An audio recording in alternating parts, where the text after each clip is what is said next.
शिवाली अपने छोटे देवर का बच्चों की तरह ख्याल रखती थी। वह रोज़ विराज को स्कूल छोड़ने व लेने जाती थी। अब विराज धीरे धीरे बड़ा हो रहा था। विराज की उम्र अब 14 साल की हो गई थी। एक दिन शिवाली अपने देवर विराज को स्कूल छोड़ने गई तो उसने देखा कोई स्मार्ट सा इंसान अंदर स्कूल में जा रहा था। उसे देखकर शिवाली के पैरों तले से ज़मीन निकल गई, क्योंकि वो कोई और नहीं था, वो तो शिवाली का पुराना आशिक था। लेकिन ऐसा कैसे हो सकता है? ये यहाँ कैसे आ सकता है? वो तो कुछ साल पहले मर गया था। शिवाली तो यह सब देखकर बहुत ज़्यादा हैरत में पड़ गई थी। उसने तो कभी सोचा भी नहीं था कि उसकी मुलाकात यूं अचानक से ऐसे हो जाएगी। शिवाली मन ही मन सोचने लगी कि नहीं नहीं, ऐसा नहीं हो सकता। वो तो एक हादसे में इस दुनिया से चला गया था। शिवाली इससे आगे सोच भी नहीं पा रही थी। फिर शिवाली अपने देवर विराज को लेकर वापस घर आ गई और जब वह घर आई थी तब उसे पसीना आ रहा था। विराज शिवाली के पास गया और पूछने लगा, भाभी क्या हुआ? जब विराज शिवाली से पूछ रहा था तब उसके चेहरे पर हल्की सी मुस्कुराहट थी। शिवाली ने जल्दी से अपना चेहरा नीचे किया ताकि विराज को उसके पुराने आशिक का राज पता न चल जाए। विराज अभी तक शिवाली के पास ही खड़ा था।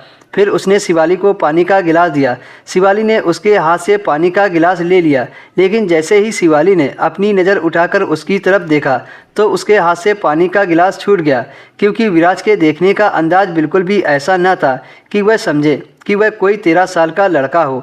वह बहुत ही ज़्यादा प्यासी नज़रों से देख रहा था। शिवाली इतनी ज़्यादा बेचैन हो गई कि उसने अपने देवर का हाथ पकड़कर कमरे से बाहर निकाल दिया और अंदर से कुंडी लगा ली।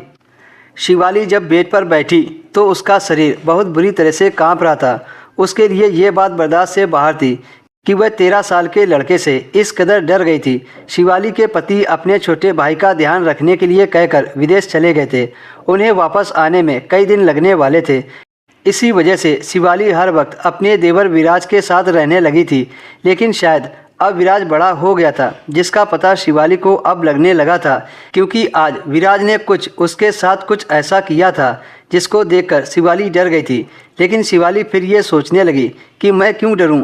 मैंने कोई जुर्म नहीं किया है। शिवाली अपने मन में यही सब सोच रही थी और खुद ही अपने दिमाग से डर निकालकर फेंक दिया और खुद को अपने दिल में तसल्ली दी और कमरे से बाहर निकल गई।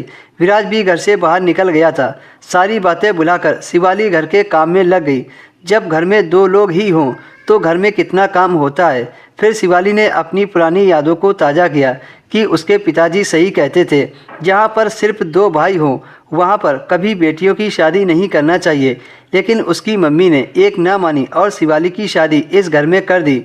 जब शाम हुई तो शिवाली का देवर घर वापस आ गया और शिवाली को फिर से उसी नज़र से देखकर मुस्कुरा रहा था। तभी विराज ने शिवाली से कुछ ऐसा कहा जिसे सुनकर शिवाली ने अपने कान बंद कर लिए। उसका देवर कहने लगा कि भाभी, आज भैया घर पर नहीं है, आज तुम मेरे साथ